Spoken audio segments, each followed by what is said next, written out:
فکر کرنی چاہیے کہ لوگ آیا ہمارے پیچھے سب میں بوڑھے ہیں، بچے ہیں، مسافر ہیں، وہ آگے حدیث میں بھی آ جائے گا۔ اسی طرح اور حدیث میں آتا ہے کہ نبی علیہ السلام اپنے گورنروں کو نصیحت فرماتے تھے کہ لوگوں کو دین سے نفرت نہ دلانا، ان کو خوشخبری دینا، ان کے لیے آسانیاں پیدا کرنا، مشکلات پیدا مت کرنا۔ یعنی نبی علیہ السلام کا کہنے کا یہ مقصد تھا کہ جس طرح تم تقوی کے اعتبار سے اسلام کی سختیاں جھیلنے میں اب آسانی محسوس کرتے ہو، اسی طرح اپنا اسلام ان لوگوں پر نافذ نہ کرنا ایک دم کہ وہ لوگ دین سے ہی بھاگ جائیں، یعنی ان پر آہستہ آہستہ دین کی سختی کو لاگو کرنا تاکہ وہ اسلام کی طرف راغب ہوتے رہے۔ اسلام کی محبت ان کے دل میں جب پیدا ہو جائے گی تو وہ اسلام کے خود ہی عمل کرنے والے بن جائیں گے۔ اسی طرح ایک صحابی عثمان بن ابی العاص بیان کرتے ہیں، بخاری میں بھی ہے، مسلم میں بھی ہے اور کئی کتابوں میں ہے، انہوں نے فرمایا کہ نبی علیہ السلام نے مجھے جو آخری وصیت فرمائی تھی، اپنے وفات سے پہلے جو مجھے وصیت فرمائی وہ یہ تھی کہ تم اپنی قوم کی امامت کرانا اور ہلکی نماز پڑھانا۔ نبی علیہ السلام کی وفات سے پہلے جتنی بھی وصیتیں ہیں، جتنی بھی نصیحتیں ہیں، وہ اس اعتبار سے ہیں کہ لوگوں کی بھلائی پیش نظر رکھنا۔ نبی علیہ السلام کے خطبوں میں آتا ہے کہ نبی علیہ السلام فرماتے ہیں کہ عورتوں کے بارے میں تمہیں ڈراتا ہوں۔ نبی علیہ السلام کا یہ ہے کہ نماز کو ہلکی پڑھانا۔ اسلام کا مزاج آپ سمجھے میرے بھائی، اسلام میں نوافل انسان کی مرضی ہے کہ وہ چاہے ادا کرے چاہے ادا نہ کرے، فرض کی ادائیگی انسان پر لازم ہے، اور فرض میں بھی کتنی رعایت دے دی نبی علیہ السلام نے ان کو فرمایا کہ ہلکی نماز پڑھانا، یعنی فرض کو بھی ہلکا کر کے پڑھایا جائے گا۔ اگرچہ اس اعتبار سے میں بات کر دوں کہ نماز کو ہلکا پڑھانے سے مراد یہ نہیں ہے کہ جس طرح ہمارے حنفی بھائی 5 منٹ میں نماز کو ختم کر دیتے ہیں۔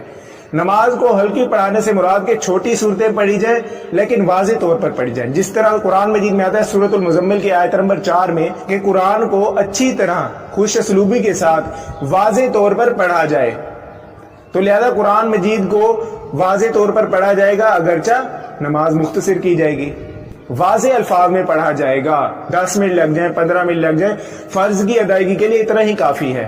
اسی طرح مسند احمد میں آتا ہے کہ عدی بن حاتم رضی اللہ عنہ کہتے ہیں کہ اے لوگو، نماز ہلکی پڑھایا کرو اور رکوع و سجود اچھی طرح ادا کیا کرو، اور جب تم الگ ہو جاؤ تو جیسے چاہے نماز پڑھو، یعنی جب الگ ہو جاؤ تو نوافل جس طرح مرضی چاہے ادا کرتے رہو، جتنا لمبا قیام کرو، جتنا لمبا سجدہ کرو، کیونکہ یہ انسان کی اپنی کیفیت پر منحصر ہے کہ وہ اللہ تعالیٰ سے کتنی گفتگو کرنا چاہتا ہے، کہ وہ اللہ تعالیٰ کو کتنا یاد کرتا ہے، کہ اس کا ایمان کتنا خالص ہے، ایمان کتنا مضبوط ہے۔ تو لہذا انسان علیحدگی میں نوافل میں لمبا قیام کر سکتا ہے، فرائض کی ادائیگی میں امام کو یہ لازم ہے کہ وہ نماز کو مختصر جتنا ہو سکے کرے۔ اسی طرح نہج البلاغہ میں بھی آتا ہے اور مسائل الشریعہ جو کہ اہل تشیع کی فقہ کی کتاب ہے اس میں بھی یہی آتا ہے کہ سیدنا علی علیہ السلام فرماتے ہیں کہ نبی علیہ السلام نے مجھے یہ وصیت فرمائی تھی کہ میں نماز ہلکی پڑھاؤں، کیونکہ نماز میں پیچھے بوڑھے بھی ہوتے ہیں، بچے بھی ہوتے ہیں، عورتیں بھی ہوتی ہیں، مسافر بھی ہوتی ہیں، حاجت مند بھی ہوتے ہیں، مریض بھی ہوتے ہیں۔ تو لہذا دوسرے لوگوں کے پیش نظر نبی علیہ السلام نے فرض نماز کو ہلکا پڑھنے کا حکم دیا۔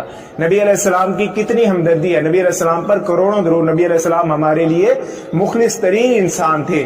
نبی علیہ السلام کی شخصیت ہمیں اپنی جانوں سے، ہمیں اپنے ماں باپ سے بڑھ کر ہونی چاہیے، کیونکہ انہوں نے ہمارے دین میں آسانیاں پیدا فرمائی اللہ کے حکم سے۔ لیکن میں نے آج تک یہ نہیں دیکھا میرے بھائیوں، بڑے دکھ کی بات ہے کہ نبی علیہ السلام کی گئی صحابی کو وصیت وفات سے پہلے آج لوگ بھول چکے ہیں۔ نہ مقتدی امام کو یہ شرط بتاتا ہے، نہ ہی امام اس شرط کو لوگوں میں عام کرتا ہے۔ لوگوں کو دین سے بالکل متنفر کر دیا گیا ہے۔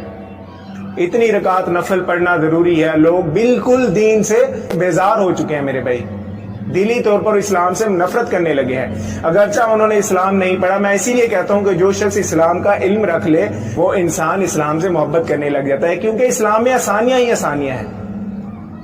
لوگ اپنے اوپر فتویٰ لگائیں اسلام میں سختی کے اعتبار سے۔ نمازوں کو جمع کرنے کا حکم ہے تو نمازوں کو جمع کرنے کا بتائیں لوگوں کو۔